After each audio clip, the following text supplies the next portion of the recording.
നിങ്ങളെല്ലാവരും ചിലപ്പോൾ ബിസിനസ്സോ തൊഴിലൊക്കെ ചെയ്യുന്നുണ്ടാവും. നിലവിൽ ഒറ്റ കാര്യം ആലോചിച്ചാൽ മതി.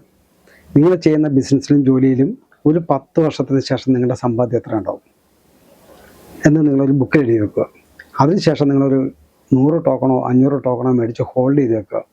ആ 10ാമത്തെ വർഷം നിങ്ങൾ ആരായി തീരുമെന്നുള്ളതും നിങ്ങളത് എഴുതി വയ്ക്കുക. ഞാനൊരു കാര്യം ഉറപ്പ് പറയാം, ഈ പ്രസ്ഥാനം എന്ന് പറയുന്നത് ജനങ്ങൾക്ക് വേണ്ടിയിട്ടുണ്ടാക്കിയ പ്രസ്ഥാനമാണ്. നിങ്ങൾ ഓരോരുത്തരും ഈ പ്രസ്ഥാനത്തിൻ്റെ ഭാഗമാകുക. അതുപോലെ നിങ്ങളുടെ സാമ്പത്തിക നില ഭദ്രമാക്കുക. അതുപോലെ തന്നെ സമൂഹത്തിനും രാജ്യത്തിനും വേണ്ടിയിട്ട് പ്രവർത്തിക്കാൻ കൂടിയുള്ള ഒരു മേഖലയാണത്. കഴിവുള്ളവരെല്ലാവരും ഈ പ്രസ്ഥാനത്തിലേക്ക് കടന്നു വരിക. താല്പര്യമുള്ളവരെല്ലാം തന്നെ നമ്മുടെ ഹൈപ്പർ മാർക്കറ്റിൻ്റെ മേളിലത്തെ നിലയിൽ നമ്മുടെ ഓഫീസൊക്കെ ഉണ്ട്, അവിടെ വന്ന് കാര്യങ്ങളൊക്കെ പറയാവുന്നതാണ്. അപ്പോൾ അങ്ങനെ പറഞ്ഞ് നിങ്ങൾക്ക് താല്പര്യമുള്ളവർക്കൊക്കെ തന്നെ ഓരോ ജില്ലയിലും നമുക്ക് ഇതിൻ്റെ മീറ്റിങ്ങൊക്കെ സംഘടിപ്പിക്കാനും ഇതിൻ്റെ കാര്യങ്ങളെല്ലാം നമുക്ക് വിശകലനം ചെയ്യാനും സാധിക്കുന്നതാണ്. എല്ലാവരോടും ഈ പ്രസ്ഥാനത്തിലേക്ക് കടന്നു വരണം എന്ന് ഞാൻ ആത്മാർത്ഥമായിട്ട് ആഗ്രഹിക്കുകയാണ്.